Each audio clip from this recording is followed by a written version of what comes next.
orthodoxy. Thank you. Which is that if A equal B and B equals C, A would equal C. So if you said that the Father is identical to the essence and the Son is identical to the essence, that would entail that the Father is the Son, right? No. So what's identity in the case? Because the Leibniz's law is not sufficient to the Trinity, because we don't simply say that they share an essence. We say that they have unique attributes that make them distinct. I'm not asking that. And that's not being covered, is it? Do you believe that the Father is identical to the essence? The Father is the possessor of the essence. No, is identical to it. So the Father doesn't get his divinity from some third You know what essence. identity is? The Father's essence is the Father's essence that is poured into the Son and the I have Holy to Spirit. cash out identity. Identity is whatever's true of A is true of B. Do you hold to that? Amir, I'm giving you... Answer my question, no, simple question. Listen, but I mean, I'm answering it within the framework that I've already outlaid in this debate. No, I'm saying the question is about identity. It is clear in the way that you're prosecuting, and we've maybe just we'll restart time because it's broken down. So we'll give you another minute. I need his position to be cleared out because otherwise I can't continue. Right, I'm going to try and clear it for you. Right. I think for us to prosecute this conversation in an edifying way that's educational to both, you need to move on from Leibniz's law. Listen. You need to move on from Leibniz's law, and you need to do what I asked you to do, which is use our sources to show that we believe in three gods. That's fine, but just tell me if identity means whatever's true. Just give me a second, brother. If identity picks out whatever's true of A is true of B, under that definition, do you hold that the Father is identical to the essence, yes or no? And what I am saying to you is a dichotomy. No, what I am saying to you, yes or no? No, it doesn't work like that. It is. No, it really doesn't. And that's why I don't want to do this long discussion, because if your position is not clear, I can't critique it. Well, I'm trying to tell you what my position is. So do you hold to it or no? No, you need to listen to it. He's jumping. No. You've jumped. You've ignored the Quran argument. I've adjusted. Ignored the Quran. I've literally adjusted. You haven't. So in what way are the Qurans the same? That's fine. Just because you don't believe my answer is sufficient doesn't mean I haven't addressed it, Bob. That's the distinction. And vice versa, bro. No, because you don't answer my question. I'm trying to help make sure that we can have a conversation that's edifying for both parties. That's fine, but I need to know your position. I am trying to explain it. I'm going to explain it to you right now. Tell me if you hold to identity or not. So this is our position as Christians. I'm going to lay out Christian orthodoxy. If Leibniz's law cannot comprehend or deal with this orthodoxy, then Leibniz's law is not sufficient to engage in the discussion about whether Christians believe in three gods. That's not my question. I wish that was my question. Christians it's not my question. believe in one God. We believe in Father, Son, and Holy Spirit.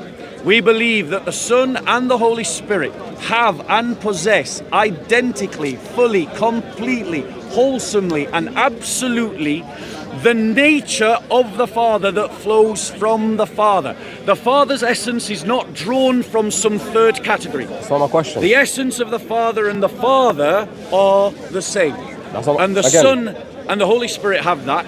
The Son and the Holy Spirit are not identical to the Father because in their personhood they have attributes that are distinct from the Father. I know that, but that's not my question, so Bob. That's our position. I know your position. That's our position. Right, no. Amir, now that I have stated what our position is... That wasn't my question, though. Now Bob, that I've stated what our position is... You're being dishonest. You have to answer the question that I'm asking you. Now I have stated what our position is. That wasn't my question. You now need to engage with our position. No, it wasn't my question that I asked you. But guys, Bob is very afraid, for some reason, to cash out the definition of his terms, so I'm able to do a critique. Which definition do you want me to cash out? Let me finish, Bob.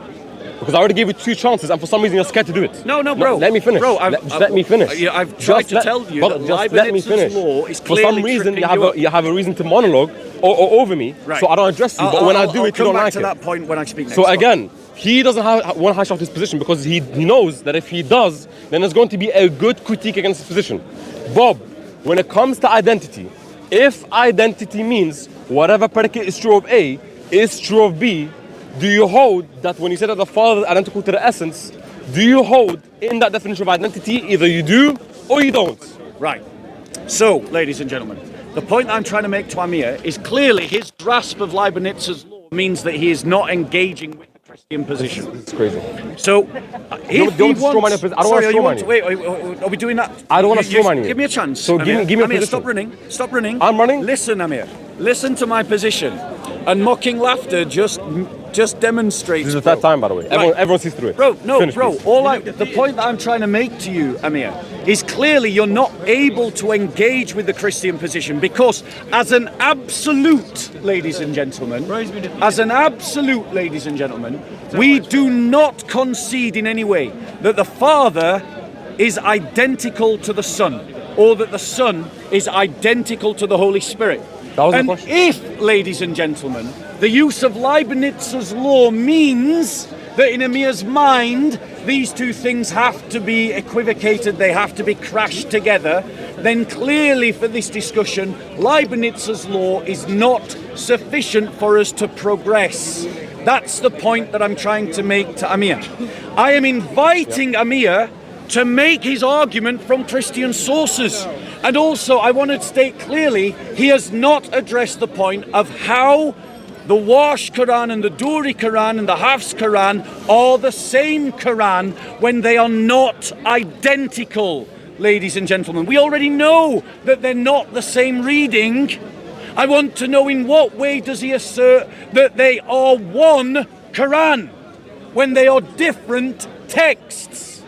I got you. Guys, if you notice, the way that Bob wants to debate, he doesn't want to do it in a way that he engages in the substance. He wants to do it in a way where he goes on a monologue, draws out another argument. That way he thinks, I'm not going to go back and address it. I'm going to keep drowning you until you give your position. Because unfortunately, when it comes to Trinitarians, all Trinitarians hold that there is one God and three hypostases. But there is different ways that every Trinitarian hashes out or gives account of how they come to the conclusion of one God in three hypostases. Now, just so I don't strawman his position, I need to know his position. I need to know if he holds the Leibniz law. I need to know if he holds transitivity. All he's saying is, if it is the case that it does, I reject it. Well, I want to test that out. That way I can give a sufficient critique. Thereby, when I give it, you don't say, oh, well, that's not my position, and you move on. I want to stick it to your own position, so you don't backtrack. And again, I have it on tape. You said you accept transitivity earlier, and if you concede now, it's going to look bad. So pay attention, Bob. This is the question, and I hope everyone sees it because I'm not going to keep repeating myself. It's very simple. When it comes to identity, if identity means whatever predicate is true of A is also true of B, when we say that the Father is identical to the essence, do you hold that the Father is identical to the essence under that definition, or he's not? Which one is it? Okay, can I reply? No, respond to that question. I'm going to reply. So, ladies and gentlemen, notice he did not address the issue of the Quran. Again, how many times have I asked him about the Quran? In what way is the Hafs and the Wash and the Duri the same?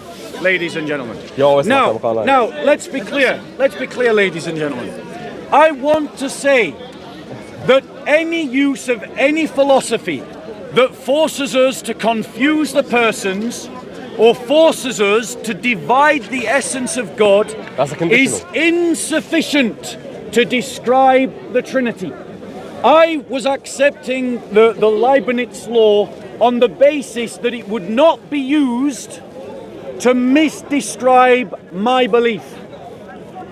Amir has persistently tried to use Leibniz's law to misdescribe my belief. Let's be charitable to Amir and say that he has a perfect grasp of Leibniz's law and that he knows it better than I do.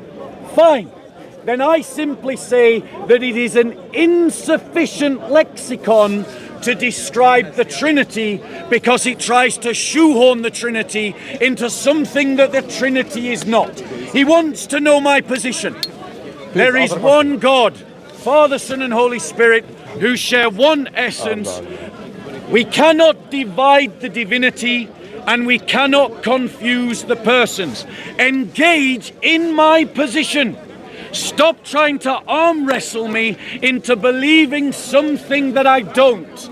I do not believe we can confuse the persons. I do not believe we can divide the divinity. Prosecute your argument on that basis. Prosecute your argument from our sources. And please, for the good of us all, answer the question about the Quran. In what way are Hafs, Wash and Duri the same? Stop dancing. Okay, here we go. First of all, it looks like I'm gonna have to teach Bob English terms. First of all, there's one thing you need to know. A true dichotomy is that when a question is posed, there is only two possible answers to that question. If the answer falls outside the dichotomy, then it's a fallacious answer. So far, you've shown your inability to engage in dialectics because you don't understand basic hermeneutics in relation to how we're supposed to debate. A dichotomy entails that it's either a yes or a no. There is no third option, Bob. You have to learn how to debate, not monologue and preach. Okay? That's the first thing. Second of all, when it comes to the argument about the Quran, I already told you that we don't believe, he said, in what way are Hafs, Warsh and Duri the same? We don't believe they're the same. We understand that they're going to be distinct. But the distinction, the analogy is going to break because we don't assign personhood and being to the Quran insofar as saying that there's one being of the Quran and three different persons. That's not analogous. It doesn't work. Okay? So it doesn't address the argument. So again, the question that I'm going to ask you, and this is the final time I'm going to ask because you're wasting my time, because you know that if you give your position regarding identity, I'm going to crush you, Bob. Unfortunately. So you have to give your position on the identity. And this is the last time I'm going to say it, because this guy's tiring me out. If identity means whatever predicate is true of A is true of B, when you say that the Father is identical to the essence, is it true to say that the Father is identical to the essence, or is it false because you don't believe that every predicate is true of the Father is true of the essence? Do you agree with the statement of identity? That's the first question. And do you hold to the position that the Father is identical to the essence? The only answer is yes, no, there is no third option, otherwise it's a fallacy. Let's see what he's going to give. Give us the answer, Bob. Okay, 2 minutes. Okay, ladies and gentlemen, did you hear an answer to the question about the Quran? No. Do Muslims 7 different Qurans? No. They go around and they say that there's one Quran. Well, I hope every Muslim is listening to Amir, because Amir has just admitted that there's multiple Qurans. Now, he knows and I know that that's not the deen of Islam. He knows and I know that Muslims say there's only one Quran. So he has not answered the question, in what way is Hafs, Warsh and Duri the Quran? The same Quran. But what he has admitted, insofar as he's replied at all, is that he believes in multiple Qurans. Thank you, Amir. That's something we Christians have been telling Muslims for years in this park. Secondly, ladies and gentlemen, I have said to Amir that if his holding on to Leibniz's law means that he cannot engage with these two positions, that we cannot divide the divinity and we cannot confuse the persons of the Trinity, then that means Leibniz's law is not sufficient to engage in the argument, because every time he appeals to Leibniz's law, he tries to confuse the persons. Now, I'm being charitable to Amir, and I'm saying that he understands Leibniz's law. I am saying that Leibniz's law doesn't give him the lexicon, the language to engage with the Christian position. And I'm inviting him to engage with my position from what I said or from my sources, and he's declining to do both. Time. Ladies and gentlemen. Did he answer my question? Yes. What was the answer? Did he give a yes or no? Or he didn't? Because the question was a true dichotomy. A true dichotomy entails that it's either yes or no, and there is no third option. If he posits a third option, it's a fallacy. The guy doesn't know how to debate, unfortunately. And I have to teach you. So now, track. When it comes to your belief, every Trinitarian holds to one being and 3 hypostases. Now, Bob, you understand that different Christians use different philosophical methods to come to that conclusion, yes or no? Yes. I need to know yours. I need to know what you believe. Do you believe that the Father is identical to the essence, yes or no? Right. So, do you want me to reply? No, if it's a dichotomy. Right, if you carry on. Okay, so he's not going to answer. So guys, from this discussion, we've demonstrated that Bob is incapable of hashing out his position, because if he says that the Father is identical to the essence, then on the transitivity, the Father just collapses into the Son. And if he says that the Father is not identical to the essence, is going to entail that mono-humanity would follow, aka that although we don't have identical essences because they have different properties, but we share the same essence, then that would entail that there's one human being under the same counter method. He knows this, and he knows he can't argue against it because he knows I'm more philosophically inclined in relation to that concept, and that's fine, Bob. But if you're going to waste my time and you're going to waste everyone's time, then we're not getting anywhere. So the question again, back to you, and this is the final discussion I'm going to have with you, because you're clearly not engaging, okay? When it comes to saying that the Father is identical to the essence, do you hold to that statement? And if you do, when you say identity here, does identity have shout that whatever's true of B is also true of A, yes or no? This is the final time I'm going to speak with it about it, because so go ahead, please. Okay. So, ladies and gentlemen, did you hear an answer to the question about the Quran? No. Amir is big on ad hominems. I don't know how to debate. What's an ad hominem? I don't know how to engage. Ladies and gentlemen, he has ignored the question about the Quran, ladies and gentlemen, and it is a question pertinent to his own argument.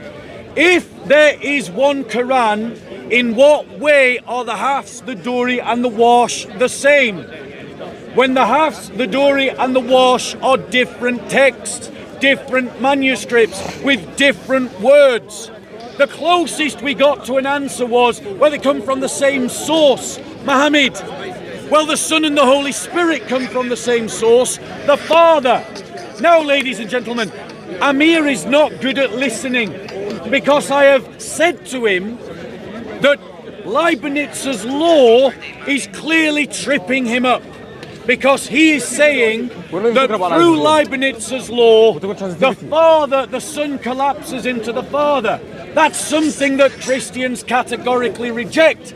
That means his description of the entailment of our belief is false, and so his argument is false, ladies and gentlemen. Let him engage with this statement however he wishes. The Son, the Father and the Holy Spirit cannot be confused. They cannot be collapsed into one another. If you want to genuinely polemicize the Christian belief, you must do so from an accurate reading of what we believe. I have stated very clearly that as Christians we don't believe the Father and the Son can be collapsed into one another. Therefore, any philosophy that does contrary is not sufficient to the description. Time. Bob, is the Father identical to the essence? The Father's essence, yes. Is he identical to the essence? No. So why did he waste 5 rounds to tell me that? Because you're not listening to what I'm engaged now. So now his position is that the Father is not identical to the essence. Thank you for actually telling us your position 5 rounds later. But is it the Father's essence? I'm not done. Is it the Father's essence? What's the definition of essence? How do you define it? It's the thing that they are. What do you mean that's the thing? That's synonymous. No. Hold on one second. We don't know. We obviously don't know what divinity is. Except what's the word essence mean? I'm trying to describe it. You would learn more if you interrupted less, Amir. Ask a question, listen to an answer, answer, and then you'll learn. I'm doing true introduction. Your rhetoric, Amir. We can go back to timing if you want, because I think that would. Tell me what essence means, please. Right. So let's firstly be clear. Let's firstly be clear that in terms of human language, when we talk about the divine essence, we are simply saying that thing that God is, without being able to describe it in the same way that I could describe your essence as being genetics, carbon. That's not essence. No. That's not essence. It is. It is the thing that it is the thing that God is. It is the thing that the Father is. The set of essential properties, right? No, we know about the essence through the attributes, through God's interaction so the set of with essential the world, properties, right? i.e. His will, i.e. His works, i.e. His activity. Can you give me a single lexicon that defines essence the same way you do? When it comes to God, we just say mystery, because it's not like we can stick. You don't know what words mean anymore? A Muslim really shouldn't make that argument. No, please, test me, try me. All right, how does Allah descend if He's above His throne? I got you. First of all, that's not a question of definition. How does Allah descend? I'm answering you. Calm down. Go on, answer. The answer to the question is that that's not a question of definition. How does Allah descend? descend? Hey, brother, calm down. Don't panic. It's okay. No, let me answer. Yeah, and then we'll reply. When you say how does God descend, this question is not a question about definition. It's a question about modality of a specific volitional act. So answer the question. Hey, How Bob, does Allah hey, brother, descend? calm down.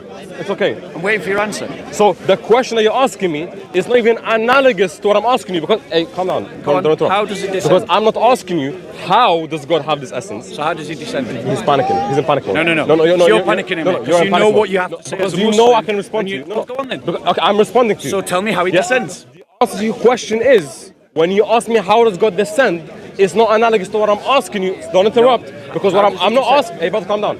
I am not asking you how does God have the divine essence. I'm saying that the term essence, independent of who is predicated to, how do you define it, how do you cash it out? That's the question to you. Answer the question. How do you define essence? Why are you running away from the question? Why are you running from my question?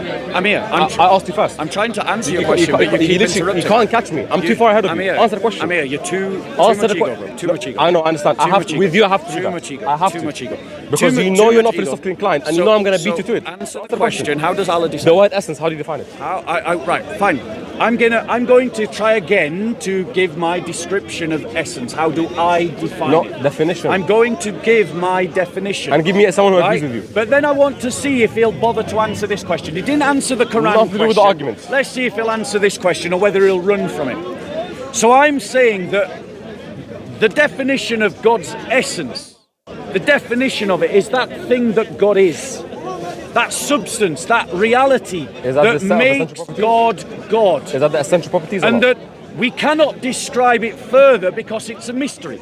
It is beyond human description. But we know that God has an essence and that is what his divinity is made of. So I've given my definition, whether he likes it or not. Now let's see if he will actually answer my question. Simple question. How does Allah descend when he is said to be above his throne? Has nothing to do with the argument. Not an answer. Hey, Bob, calm down. Hey, calm down. What's the answer? The discussion was regarding the Trinity and whether his belief. What is the answer? Hey, Bob, calm down. What is the answer? No, calm down. You're running, Amir. Wait. So, if it was bad not to answer questions, right? It doesn't feel good, right? You've been doing that the entire It doesn't feel good to answer questions, right? You've been doing that so the calm down and let me entire answer you. Okay. Well, I would love to hear the I'm going to answer. respond. I'm going to respond to you. How does Allah descend? Yes, I'm not going to let you run away. Go on, brilliant. Bro, you think How I'm does Allah descend? do you think I'm Bob? Do you think I'm stupid? Go on. Do you think I'm stupid? I'm not stupid. I'm going to respond to your argument. Waiting for your and I'm not going to engage in any. How does Hey, brother, Allah calm down. descend? I'm not going to engage in any No ad one's hominems. irate, Amir. Relax. Look, who's panicking now? Who's speaking over who now? I'm trying to respond to him. What you're doing. He's in full panic mode, Okay. but I'm going to refute We're him. going to wait and I'm going for the to answer refute to the his heresy question. regarding How does policies. He's Allah panicking. descend when You're Allah in is panic above mode. his throne? Shouting doesn't make you right. Answer the Wait, is question. anyone talking to you? Go on. Is there anyone heckling you? Yes, you are. You're into it. Was it my turn to speak? You're into it. Thank you so much. It was my turn to speak, right? Was it Go not? on, I'm listening. Was it my turn to speak? I'm listening. So behave, please, so we can actually discuss because you're wasting everyone's time now. You are. Okay? When it comes to essence, he defined it as what a being is. In scholastics, this simply refers to the set of essential properties. So because that is hashed out, I can go ahead and proceed with my critique. So he doesn't believe in identity, that the falls are identical to the essence, aka whatever is true of A must be true of B. So the question still remains, what is the symmetry break in the analogy if somebody was to hold to monohumanity under the fact that there's one sotu, such that sotu is humanity, and three persons satisfy that sotu because they meet the essential properties found under the sotu, aka rationality and animality. If they match that, then under your definition of what a being is, they are just one human being. What is that symmetry break? If you can't give a symmetry break, then it's not going to work. And also, when you say, oh, well, God's essence is different, well, that's not part of the analogy, because the definition of an analogy is to draw an analog between two examples. The analog here is the way that you count in relation to how a set of predicates is found under a single sotu. So you saying that God's essence is different doesn't change anything. So answer the question. What is the symmetry break? What is the symmetry break between the examples? If you can't account for one, he's simply running and doesn't want to engage because he knows he would get absolutely destroyed. And if he gives me a positive question about Allah descending, has nothing to do with the argument, I'm willing to discuss that another time with you. Right now we're talking about whether you believe in three gods.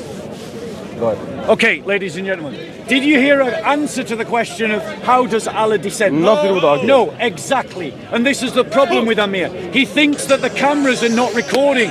He thinks that the cameras aren't picking up the fact that he demands answers to questions whilst not answering questions, ladies and gentlemen.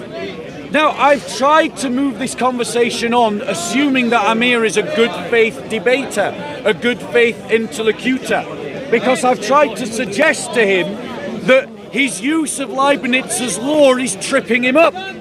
I've invited him to deal with this statement that as Christians we don't believe that the Father and the Son can be collapsed into one another. That's just a categorical, fundamental, hard, foundational belief of the Trinity. If you can't engage with that, then you can't make an argument against the Trinity, ladies and gentlemen. And at no point has he done that. And being charitable towards Amir, I've assumed good faith, and I've assumed that it's Leibniz's law that's tripping him up. And I've invited him to move beyond Leibniz's law. I invited him to show me one scrap of evidence from any Christian production of literature that says we believe in three gods, and he has not done the same. Now, again and again and again, that Muslims in this park, Quran. If you've heard Muslims say that, put your hand up. Loads of people have heard Muslims say that. But he says the Hafs, the Wash and the Duri are different. We agree, there are different Qurans. So explain to us how they are the same, Amir. Because when you answer that question, we might progress the argument about the Trinity. No, my position regarding the Quran has nothing to do with what we believe. Now, did he give a symmetry break? Did he give a symmetry break? He didn't give a symmetry break, Bob. What was the question that I asked you before you responded? He asked for a symmetry break. Between what? Between the two analogies. Which analogy? What was it? Do you remember? The analogy, it would be the analogy between the Trinity and the Quran. Nope. The guy is not listening. Gee whiz, I didn't remember. Nope, the guy does not remember the same question that I asked him pertaining to my own session.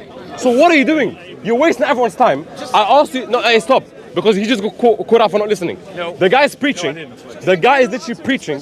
I asked him the question at the end of the discussion. I said, hey, what is the symmetry break between these two accounts? I asked him what were the accounts? Hey, stop. What were the accounts? No, you fumbled already. What were the accounts? You already fumbled. Well, tell us then. I'm about to tell you. So that we can do hey, brother. playback. Hey, brother. So we can go and compare what he says to the camera. Tell us. It's my time. Don't panic. You're already caught. I think you can't remember yourself. You're already cool. I remember. I got you. Well, go on then. The symmetry break that he said supposedly was between the analogy of Christ and the Trinity and the Quran. Now roll back the tape. The symmetry break that I gave was between the Trinity and mono-humanity. One human. So you fumbled. You're not a good listener, and you've exposed yourself as someone who's not literate, not philosophically inclined, doesn't know how to engage in hermeneutics, and there is no point in debating you because you're not hashing out a position and you're not giving a clear account of what to believe. I'm done speaking to you, to be honest. Okay, I'm done with you. Guys, let me respond. Guys, let me respond. Yeah, respond. GG's. Wasting my damn time. Amir's running away. You're a showman. You are a showman. Amir's running away. Guys, showman. Showman. They become stupid. They become stupid to engage with these guys. Bring the cameras. Let me. Yeah. Let's explain what just happened to the cameras because. Acknowledge English Muslim identity. How are you? Good? Wait a second. Wait a second. Why you left the conversation? No, he doesn't answer questions. Yeah. So guys, just to be clear, what just happened was.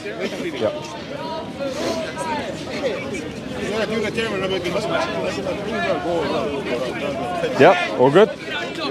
So what we just saw is Bob absolutely embarrassing himself because he's unable to track, unable to engage in hermeneutics, unable to engage in dialectics, because Bob was asked the same question 3 times, and upon me asking that same question towards the last time, which is, what is the symmetry break between mono-humanity and there being one God in the Trinity?